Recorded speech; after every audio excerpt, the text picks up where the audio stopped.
Welcome to our guided project. In this module, you'll embark on an exciting journey to build your very own custom engine agent Teams app using Visual Studio Code. Imagine you're a developer at a large organization that relies heavily on Microsoft Teams for internal communication. Your mission? Create a custom engine agent Teams app that streamlines communication and boosts productivity.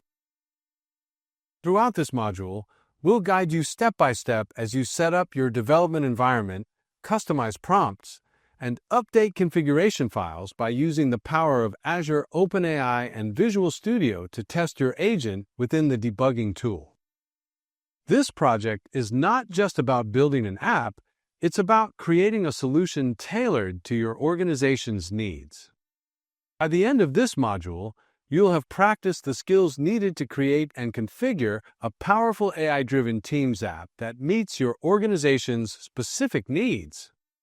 And now, let's take a quick look at what your final product could look like.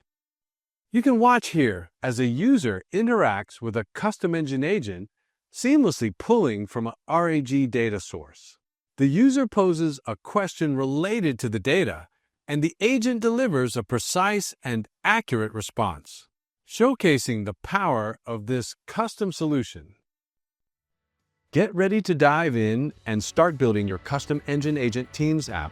Let's get started.